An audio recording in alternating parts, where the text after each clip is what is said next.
Good day, I'm Carrie-Ann Smith and this is your JIS News for Friday, July 3. The U.S. State Department has corrected its 2014 country report on Jamaica's human rights practices, confirming that the Jamaican government is not monitoring private online communications without proper legal authority. The corrected report was published on the State Department's website on Thursday. It indicates that there were no credible reports that the Jamaican government was monitoring private online communications without appropriate legal authority. This confirms the Information Minister's position at the weekly Jamaica House media briefing. We are not aware that any such monitoring is taking place. As a matter of fact, I don't even know that we have the capacity to do any such kind of monitoring. The 2014 country report on Jamaica's human rights practices also noted that the Jamaican government did not restrict or disrupt access to the internet or censor online content. Cabinet has approved contracts valuing over $241 million to carry out road repairs in sugar-dependent areas across 3 parishes.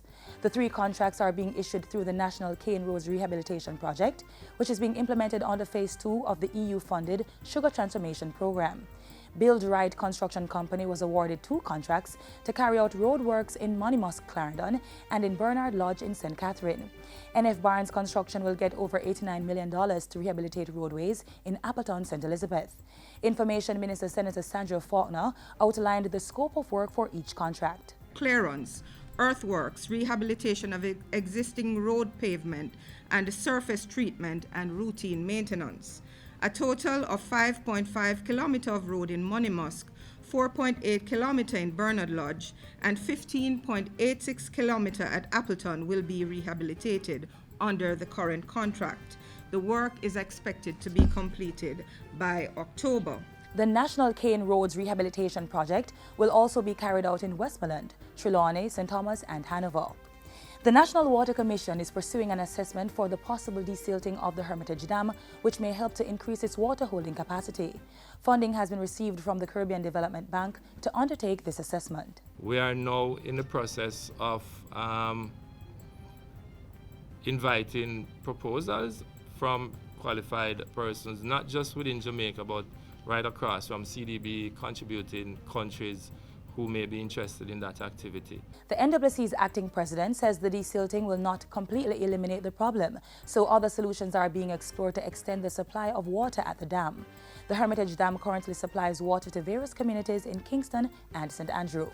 A comprehensive plan to extend the sewer network in the corporate area is now underway. The expansion will be critical to improving the health and environment for residents.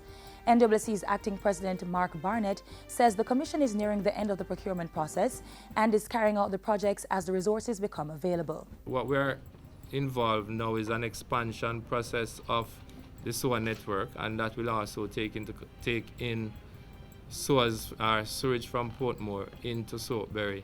Based on what is happening now, Soapberry, the capacity will be exceeded shortly.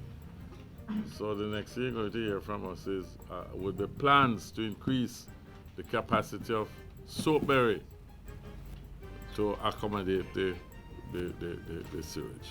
All is in place for the successful staging of the inaugural Jamaica Film Festival, which will run from July 7 to 11. Film Commissioner at the Jamaica Promotions Corporation, Carol Beckford, says the festival will offer a wide range of activities for current and budding filmmakers, directors, and others involved and interested in the creative sector. She was speaking at a JIS think tank on Thursday. It's actually a marketplace where the practitioners in the business from script to screen will get to meet with international experts who are actually coming in and committed themselves to form part of the development, of the extended development of the film industry. Industry, Investment and Commerce Minister Anthony Hilton says the festival is important to building the capacity of those in the sector. The policy initiative that is emanating from the Creative Industries Commission and the Film Festival as a specific initiative that will create the platform for art to meet business, for music to meet film, for networking, for capacity building, all of that, all of which is critical if we're serious about building and moving a sector to an industry. The Jamaica Film Festival is being held under the theme Where Art Meets Business. For further information, visit jamaicafilmfest.com. And finally, Prime Minister Portia Simpson Miller has been in Barbados since Wednesday, leading Jamaica's delegation to the 36th regular meeting of CARICOM heads. On Thursday, Mrs. Simpson Miller participated in the opening session and joined her fellow leaders in a high-level discussion with UN Secretary General Ban Ki-moon. She was engaged in a plenary session on business matters Friday. The Prime Minister returns to the island on Sunday. And that's it for JIS News Today. I'm Carrie Ann Smith. Thanks for watching.